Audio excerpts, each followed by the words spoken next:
इस वीडियो के पार्ट 1 में हमने फाइनल गेत्सुगा तेंशो फॉर्म तक इचिगो के सारे पावर्स और उसके फॉर्म के बारे में जान लिया है, जिसमें कि substitute shinigami, shikai and fake bankai, hollowfied form, Vasto Lorde form and final Getsuga Tensho FGT। और जैसा कि फाइनल गेत्सुगा तेंशो के बाद इचिगो ने अपनी सारी पावर्स को खो दिया था, बट उसके पास फिर भी 2 पावर्स थी जो कि आज हम इस पार्ट 2 में कवर करेंगे। अगर आपने पार्ट 1 नहीं देखा है तो लिंक आपको डिस्क्रिप्शन और आई बटन में मिल जाएगी, तो पहले आप वो वीडियो देखिए फिर इस वीडियो को देखना। तो बढ़ते हैं वीडियो की तरफ। Full bringer. इस पावर को कुगो ने बड़े आसानी से इचिगो को एक्सप्लेन करते हुए बताया था कि फुल ब्रिंगर की पावर वही लोग यूज कर सकते हैं जिनके की पेरेंट्स पर कभी ना कभी हॉलो ने अटैक किया हो, बट वो उस अटैक में बच गए हो। और यहीं पर उस अटैक के दौरान जो है हॉलो का थोड़ा बहुत पावर जो है उनके पेरेंट्स में चला जाता है, जिसके की बाद अगर उनका कोई भी बच्चा जन्म लेता है तो वो बची हुई हॉलो पावर्स उस बच्चे के अंदर आ जाती है। जैसे कि इचिगो की माँ मसाकी के अंदर का हॉलो इचिगो के जन्म के वक्त उसमें पास हो जाता है। और कुगो बताता है कि एक फुल ब्रिंगर की पावर ना तो शिनिगामी की होती है ना ही हॉलो की, बट हमारी पावर्स हॉलो के बहुत करीब होती है। इस दुनिया में सिर्फ लिविंग थिंग्स के अंदर सोल नहीं होती, बल्कि टेलीफोन्स, चेयर, ग्लासेस, इनमें भी छोटी सही बट सोल्स होती हैं। और एक फुल ब्रिंगर की पावर यूजर को अलाउ करती है किसी भी ऑब्जेक्ट की सोल को मैनिपुलेट करने की। फर्क नहीं पड़ता वो पानी है, गिलास है या कोई भी चीज। असल में रियल वर्ल्ड में तो ये सब चीजें नॉन लिविंग थिंग, इनमें कोई जान नहीं होती है, बट भैया ये ब्लीच की दुनिया है तो इसमें जान होती है। खैर, फिर गिंजो बताता है कि फुल ब्रिंगर की पावर्स तुम्हारी फिजिकल बॉडी को यूज करती है और इसीलिए तुम्हारी बॉडी में इनफ स्ट्रेंथ, स्टेमिना होना चाहिए इस पावर को इस्तेमाल करने के लिए। इसीलिए इचिगो की ट्रेनिंग कुगो के साथ बहुत हार्ड थी। और इसके बाद हमें पता चलता है कि इचिगो के सब्स्टिट्यूट शिनिगामी बैच के अंदर अभी भी इचिगो की थोड़ी बहुत शिनिगामी पावर्स बची हुई थी, बिकॉज ये बैच हमेशा उसके साथ रहता था। इसीलिए इचिगो की फुल ब्रिंगर की पावर उसके बैच से ही एक्टिवेट होने वाली थी। जब इचिगो इमोशनली अनस्टेबल होता है तब वो फाइनली फर्स्ट टाइम अपने फुल ब्रिंगर के पावर को एक्टिवेट करता है, जिसके की बाद उसके शिनिगामी बैच से ब्लैक फॉर्म में स्पिरिचुअल प्रेशर निकलती है, जो कि पहले तो एक शूरिकेन जैसा शेप ले लेती है, जिसे कि इचिगो डिफेंस में यूज करता है, बट बाद में वो उसे अटैक में भी यूज कर पाता है। बट जब इचिगो की फाइट शुकुरो से होती है तब उसकी फुल ब्रिंगर की पावर्स उसके पूरे बॉडी को कवर कर लेती है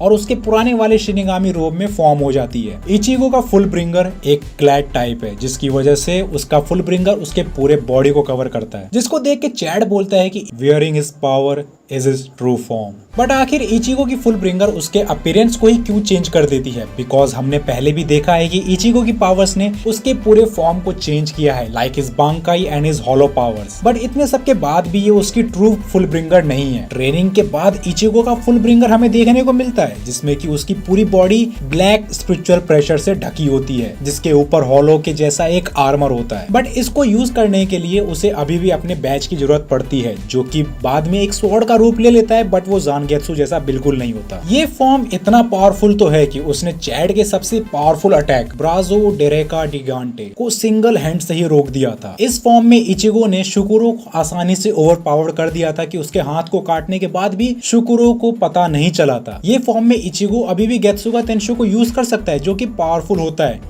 बट ये फॉर्म कुछ खास पावरफुल नहीं है इचिगो के पुराने फॉर्म के मुकाबले, क्योंकि इचिगो इस फॉर्म में गिंजो से फाइट में स्ट्रगल कर रहा था, जिसके के बाद गिंजो उसकी फुल ब्रिंगर पावर्स चुरा लेता है। लेकिन जब गेटो के कमांडर्स इचिगो के शिनिगामी पावर्स को वापस लाने के लिए वर्ल्ड में आते हैं, तब इचिगो अपने न्यू शिनिगामी फॉर्म में वो आसानी से गिंजो को हरा देता है, जबकि उसके पास इचिगो की फुल ब्रिंगर भी थी। अब थोड़ा उसके न्यू शिनिगामी फॉर्म के ऊपर ही बात कर लेते हैं। इचिगो के इस न्यू शिनिगामी फॉर्म में अभी भी उसके पास थोड़ी बहुत फुल ब्रिंगर की पावर थी, जिसकी वजह से उसका न्यू शिनिगामी फॉर्म और उसका ज़ानपाक तो पहले से देखने में अलग होता है। बट इचिगो का बांकाई और शिकाई पूरा बदल जाता है जब योहवाक उसके बांकाई को 2 टुकड़ों में तोड़ देता है, मानो वो कुछ भी नहीं था। जिससे कि अब बढ़ते हैं इसके अगले फॉर्म पर, रीबिल्ड हिज बांकाई। उसके बांकाई के टूटने के बाद इचिगो रॉयल गार्ड से मिलता है, जहां वो इचिगो को रॉयल पैलेस ले जाते हैं उसके ज़ानपाक्तो को फिर से रिबिल्ड करने के लिए। जहां रॉयल पैलेस में इचिगो हॉट स्प्रिंग के मजे ले रहा था, अच्छे खाने खा रहा था, लेकिन सबसे बड़ी दिक्कत थी कि आखिर इचिगो के बांकाई को फिर से कैसे बनाया जाए। बिकॉज जैसे कि मायूरी कुरुसुची ने कहा है कि एक बांकाई अगर डिस्ट्रॉय हो जाता है तो वो कभी भी अपने पुराने फॉर्म में वापस नहीं जाता, जैसा कि वो हुआ करता था। बट यहाँ पर मेन खिलाड़ी की एंट्री होती है, ओहेत्सु नियमाया, जो कि ज़ानपाक्तो का असली क्रिएटर है। जिसके के बाद ओएत्सु उन्हें आसाउची से फाइट करने के लिए बोलता है। आसाउची एक बिना नाम के ज़ानपाक्तो होते हैं जो कि हर न्यू सोल रिपर यूज करता है, एंड एक सोल रिपर अपने आसाउची के साथ हमेशा होता है, चाहे वो खाते वक्त हो या सोते वक्त। जिसके के बाद कड़ी मेहनत और ट्रेनिंग की मदद से वो अपने सोल और आसाउची के बीच में एक बॉन्ड क्रिएट कर पाते हैं, जिसकी मदद से वो आसाउची को एक ज़ानपाक्तो में कन्वर्ट कर देते हैं, जो कि उनके सोल को रिप्रेजेंट करता है। इसीलिए हर किसी का ज़ानपाक्तो देखने में अलग होता है। लेकिन इचिगो अपने आसाउची को नहीं पहचान पाता और फेल हो जाता है, जिसके बाद ओएत्सु उसको धक्के मार के रॉयल पैलेस से निकाल देता है। जिसके के बाद वो अपने घर आ जाता है, लेकिन वहीं पर उसके फादर उसे समझाता है कि तू कोई आम शिनिगामी नहीं है, तेरे अंदर एक क्विंसी की पावर है, और ये क्विंसी की पावर किसी और की नहीं, तेरे माँ से ही तुझे मिली थी, जो कि खुद एक क्विंसी थी।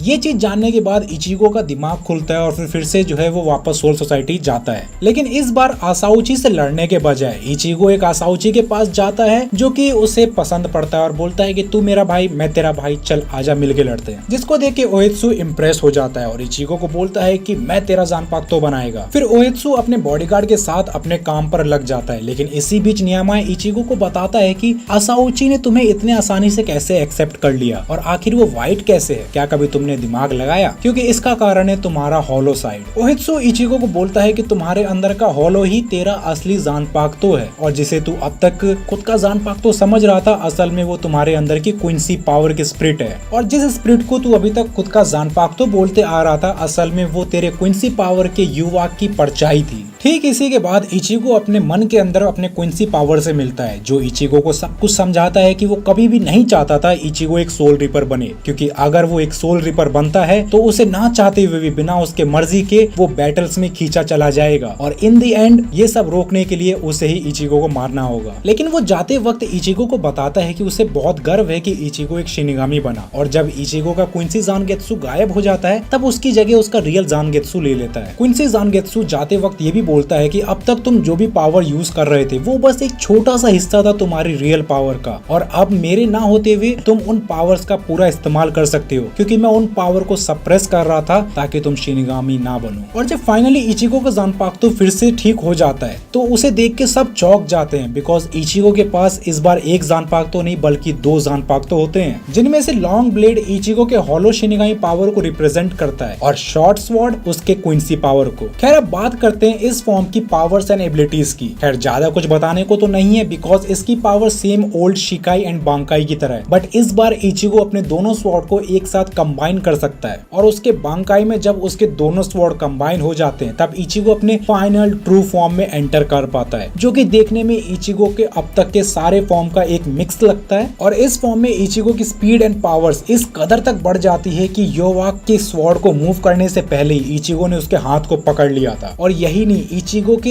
एक स्वॉर्ड को स्विंग करने से ही पूरी बिल्डिंग तबाह हो जाती है। लेकिन इस फॉर्म में इचिगो एक न्यू पावर को अनलॉक करता है, जहां वो अपने गेत्सुगा तेंशो को अपने हॉलो पावर की मदद से सेरो से मिक्स करता है, जो कि इतना पावरफुल होता है कि उसने योवाक को एक स्लैश में ही जख्मी कर दिया था, जबकि उसके पास सोल किंग की भी पावर थी। जिसके की बाद योवाक को उसके बांकाई को फिर से तोड़ने की कोशिश करता है, बट इस बार सिर्फ कुछ क्रैक आते हैं, बट इचिगो अभी भी उस क्रैक स्वॉर्ड को यूज कर सकता है, और वो उसी की मदद से योवाक को दो हिस्सों में काट देता है, लेकिन उतना काफी नहीं होता उसे मारने के लिए। जिसके के बाद योवाक उसके ब्लेड को फिर से तोड़ने की कोशिश करता है, और इस बार टूट भी जाती है, बट वो उसके ब्लेड की ऊपर की लेयर होती है, जिसके की अंदर से एक न्यू ब्लेड निकलता है। मे भी शायद इसीलिए उसका स्वॉर्ड इस बार नहीं टूट पाया, क्योंकि उसने अपने अंदर के हॉलो और क्विंसी को पूरी तरह से एक्सेप्ट कर लिया था। और योवाक ने इचिगो के पहले के बांकाई को इसलिए तोड़ा था क्योंकि उसे डर था इचिगो के ट्रू पावर्स का। खैर इसके बाद फाइनली इचिगो योवाक को हरा देता है और सोल सोसाइटी को बचा पाता है। तो चलो फाइनली ये वीडियो खत्म होती है, और मुझे कमेंट सेक्शन जरूर बताना कि वीडियो अच्छी लगी आप सबको या नहीं लगी, और तुम्हें इचिगो का कौन सा फॉर्म पसंद है। खैर मुझे तो वास्तु लॉर्ड पसंद है। बाकी मुझसे पर्सनली कनेक्ट होना चाहते हो तो मेरे इंस्टाग्राम पर आ जाओ, चैनल को सब्सक्राइब, वीडियो को लाइक कर देना। आपके भी कुछ आइडिया हैं जिनको मैं कवर करूं तो मुझे कमेंट सेक्शन जरूर बताना। मैं आप सबसे मिलूंगा नेक्स्ट वीडियो में। टिल देन मिलते हैं अगली वीडियो में।